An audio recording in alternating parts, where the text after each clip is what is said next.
If tracking your macros feels overwhelming or like it's taking over your life, you're doing it wrong.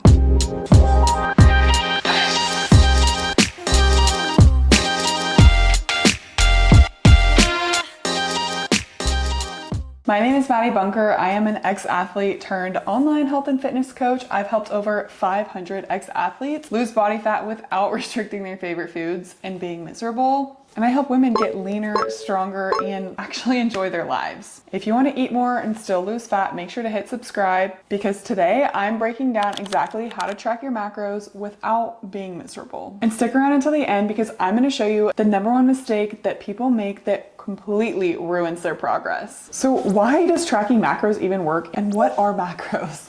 Macros are your carbs, protein, and fats. All of these make up your daily calorie intake. This is the 3 main nutrients that make up your calories, and tracking them allows you to do different things and allows you to actually know what you're putting into your body, because they each serve a different purpose, and you want to make sure that you're eating enough of each to fuel your body properly, to have enough energy, to build muscle, all of those things. Carbs are your body's main energy source, and so it's so important that you're eating enough carbs. We do not restrict carbs around here. They are fuel for your body, and you absolutely need them in order to actually have energy throughout the day. Protein is the most satiating macronutrient, so it keeps you fuller longer and helps build muscle. And fat is really, really good to restore your hormones and good for just your overall brain and hormone health. When tracking your macros, instead of labeling foods as good or bad, you just look at it as a data point and a number that helps you fuel your body and understand exactly what you're eating. This takes away the guilt and lets you just enjoy your favorite foods. When I started tracking my macros, I thought that it would be restrictive and I thought I would hate it, but it actually healed my relationship with food, because it taught me that I can fit a cookie or a burger into my diet and still lose weight and not be miserable. All about your approach. So let's make it simple.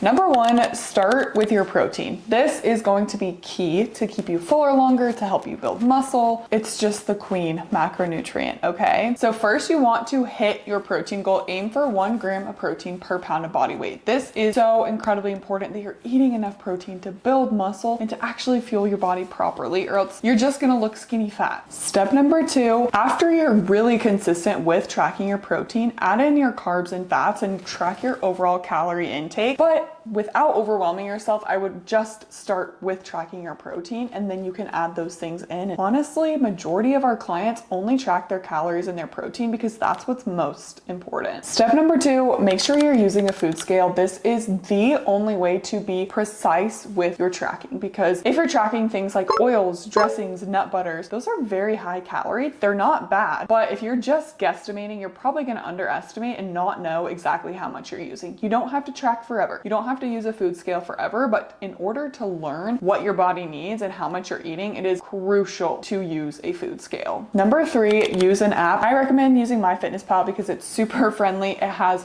pretty much every single food you could ever imagine, and it's really, really easy to do. Pre-log your meals in the morning, because I guarantee you, if you've never tracked your macros and you want to just hope that you hit your protein goal and hope that you hit all your macros, you're not gonna do it. I promise you, you're gonna need more protein, you're gonna be over your carbs, and it's gonna be really hard to hit your numbers. We tell all of our clients, at least for the first few months of tracking, pre-log your food. So what do you wanna have for dinner? Start with your dinner, track that, maybe add in a little dessert, and then balance the rest of your macros based off of that. Start with 1 meal. It's not overwhelming, I promise. It'll take 5 to 10 minutes the night before, and then you don't even have to think about it the rest of the day. Think of it like a budget. You wouldn't just blindly spend and then be pissed that you're not saving money or you're over your budget. You're gonna plan ahead. You can't like backtrack. Same thing with your macronutrients. Macro tracking is just a tool. It is not a prison. It is something you do not have to do forever, but it is so important that everyone does it in order to learn what your body needs, how much you should be eating, how much protein is in a serving of 4 ounces of chicken, and then eventually you do not have to track your macros. We teach all of our clients eventually to intuitively eat, but it is so important that you track your macros for a time. You are not going to intuitively eat to lose weight, because your body intuitively either overeats or eats at maintenance. If you're truly listening to your body, you're not going to intuitively undereat, or you're not going to intuitively just lose weight. You have to track your macros, and it's going to be the fastest way to see changes. If you don't know how much you should be eating, training, I recommend you track your food for a solid week. Eat what you normally do, track it, log it, see what your average is, and then that's probably around what your maintenance is, and then subtract 200 to 300 calories from there, but make sure you keep your protein high. And if you're just starting tracking your macros, like I said earlier, just track your protein and your overall calories. The carbs and fats will lay out however they will. It's not that big of a deal. Don't stress yourself out by hitting every single macronutrient right off the bat. And remember, you're not tracking forever, but it is an amazing tool to get you to your goals. How important is it that you lose weight, that you see those changes? It's not forever, but it is crucial now. And the number one mistake that I see people make is they're not actually tracking accurately. You're forgetting the bites and the snacks and the bits and things throughout the day. You're not tracking or weighing your oils and dressings, and it adds up and you think you're in a calorie deficit, but you're not. If you're tracking your macros, you need to weigh out and track everything, every little thing, even those handful of M&Ms that you had at the office, the bite that you had here and there. You need to track everything because that is the only way you're going to see changes. My client Caitlin, she was struggling to lose weight. We were in a calorie deficit. We're like, what's going on? Come to find out, she didn't realize she wasn't tracking the bites and snacks that she had throughout the day. And the week that she stopped doing that, she dropped 2 pounds and she's been losing weight consistently since. The bites and the snacks add up very, very, very, very quickly. So make sure you're tracking everything. Do not complain that you're not seeing results until you track everything and you track it consistently. I have a free macro guide that teaches you exactly how to figure out how much